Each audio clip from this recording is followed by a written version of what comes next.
Hello friends, welcome to Dano. Today we are going to discuss classification of administrative law. Already we have discussed nature, scope and development of administrative law, rule of law and administrative law, separation of powers and its relationship between constitutional law and administrative law. ये video आपको मिल जाएगा, already uploaded है ये. सो classification of administrative law की अगर बात करें तो इसमें क्या बात किया गया है, like classification of administrative law. So administrative law in India, like Indian legal system, can be classified into several categories based on its focus and application. So here are the main classifications of administrative law in India. So जैसे कि classification मतलब क्या होता है, like किसी चीज़ को एक तरीके से एक ऐसा प्रोसेस है जहाँ पे आइडेंटिफाई करते हैं या फिर ग्रुप में बांटते हैं. तो एडमिनिस्ट्रेटिव लॉ को कैसे बांटा गया, जैसे कि देखिए एडमिनिस्ट्रेटिव बॉडी जो होता है ना, उस चीज़ के लिए एडमिनिस्ट्रेटिव लॉ बनाया गया है, जितने भी एडमिनिस्ट्रेटिव एजेंसियां हैं, बॉडी है, ताकि उसको रेगुलेट अच्छे से कर पाए. मतलब अच्छे से उसको रेगुलेट होना चाहिए, उसका रेगुलेशन अच्छे से होना चाहिए. तो उसके लिए कुछ रूल्स रेगुलेशन है, प्रोसीजर है, उसके लिए एक्ट, बहुत सारे एक्ट्स हैं डिफरेंट अथॉरिटीज़ के लिए, डिफरेंट एडमिनिस्ट्रेटिव बॉडीज़ के लिए उसके प्रोसीजर अलग अलग है. तो लाइकवाइज यहाँ पे क्या बताया गया है, सबस्टेंटिव एडमिनिस्ट्रेटिव लॉ की बात की गई है. Like this category encompasses laws and regulations that define the powers, functions and duties of administrative authorities in India.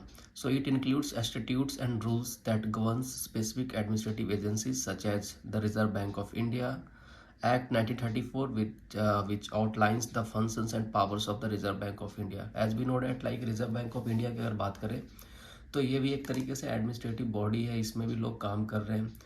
तो इसके अंदर जो काम कर रहे लोग हैं उनके क्या रूल्स हैं, क्या रेगुलेशन है, आरबीआई का क्या फंक्शंस होगा, यानी आरबीआई का ड्यूटीज, फंक्शंस, पावर्स क्या होगा. तो ये सारे आरबीआई एक्ट 1934 में ये चीज़ आउटलाइंस है. ओके, सो ये सबस्टेंटिव क्लासिफिकेशन एक तरीके से हो गया. एडमिनिस्ट्रेटिव लॉ का फर्स्ट क्लासिफिकेशन है, ये यहाँ पे बताया गया है.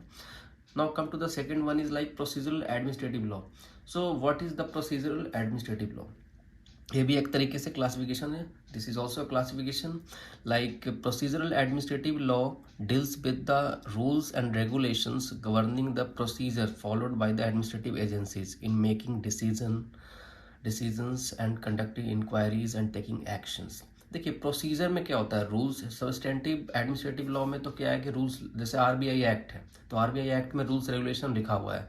अब प्रोसीजर जो होगा तो प्रोसीजर में ये चीज़ बताया गया है. प्रोसीजरल एडमिनिस्ट्रेटिव लॉ की अगर बात करें तो रूल्स रेगुलेशन को कैसे गवर्न करना है, उसको कैसे इम्प्लीमेंट करना है, क्या डिसीजंस होगा, what are the decisions, conducting inquiries and taking actions. So these things are mention there. Okay, for example like central civil services rules 1965 की अगर बात करें तो central civil Services Rules 1965 which establish procedure for disciplinary action against the government employee, यानी सरकारी कर्मचारी के खिलाफ जो भी प्रोसीजर होगा, कभी वो गलत कर रहे हैं, डिसिप्लिनरी एक्शन लेना है, तो ये सेंट्रल सिविल सर्विसेज रूल्स 1965 बताता है. तो ये एक तरीके से प्रोसीजरल एडमिनिस्ट्रेटिव लॉ हो गया. ठीक है, तो ये सारा क्लासिफिकेशन है एक तरीके से. नाउ अगर बात करें जुडिशियल रिव्यू एंड रिमेडीज का, now come to the judicial review remedies. So this category of administrative law focuses on the principle and procedures related to judicial review of administrative actions.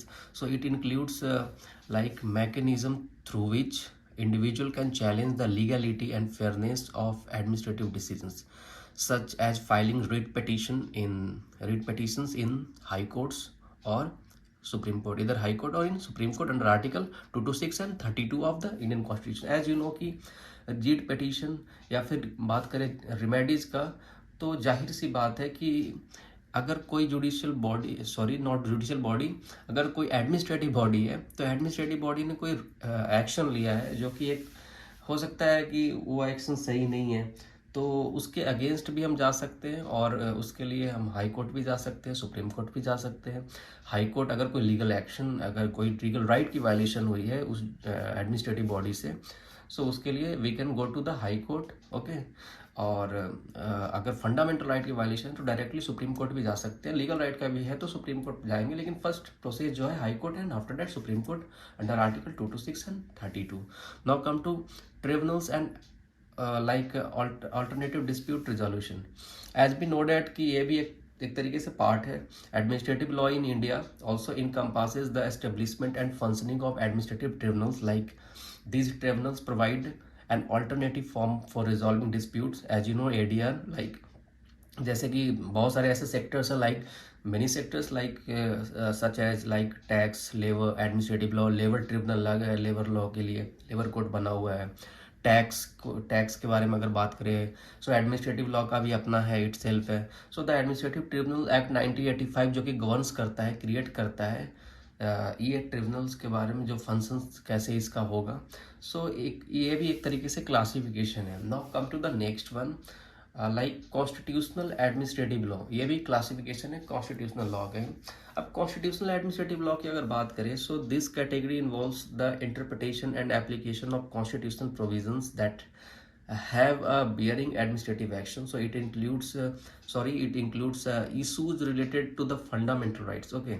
ये जैसे कि fundamental rights है, separation of powers and role of the president and governor in administration. So ये सारी चीज़ों के बारे में बताया गया। So notable in case areas like Kesavananda Bharati का केस इसमें देख सकते हैं आप, ये सर बुमई का केस देख सकते हैं। लेकिन कॉन्स्टिट्यूशनल लॉ की अगर बात करें, यहाँ पे जो कॉन्स्टिट्यूशनल एडमिनिस्ट्रेटिव लॉ की बात करें, तो यहाँ पे एज यू नो कि सबसे पहले एडमिनिस्ट्रेटिव लॉ का ही क्लासिफिकेशन में पढ़े थे, उसमें इवोल्यूशन स्कोप वाले में कि सेपरेशन ऑफ पावर होगा, फंडामेंटल राइट्स होगा, ओके। सेपरेशन ऑफ पावर किसके बीच में?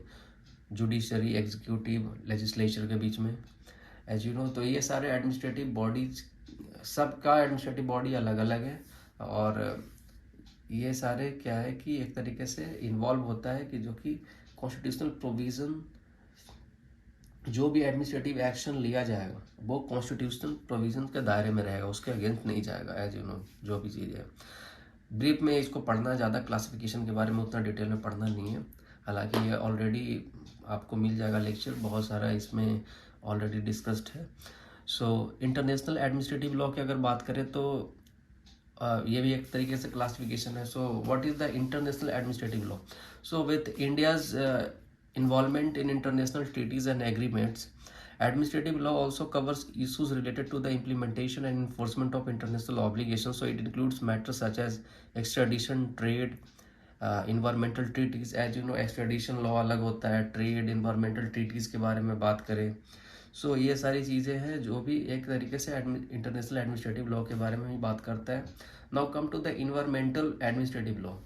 As you know, like given the increasing the importance of environmental concerns, the category focuses on laws and regulation pertaining the environmental protection and management. So the Environment Protection Act 1986 and the NGT Act जो है National Green Tribunal Act 2010, ये कुछ examples हैं। So these are the example of the legislation in this area. जो भी law बना है, चाहे तो इन्वायरमेंटल प्रोटेक्शन को लेकर बने या फिर एनजीटी के बारे में बताया गया, ग्रीन ट्रिब्यूनल के बारे में। सो ये सारे लॉ बने हैं इस एरिया को प्रोटेक्ट करने के लिए, और ये भी एक तरीके से इसके जो एडमिनिस्ट्रेटिव बॉडी होते हैं इस लेजिस्लेशन के थ्रू गवर्न किए जाते हैं।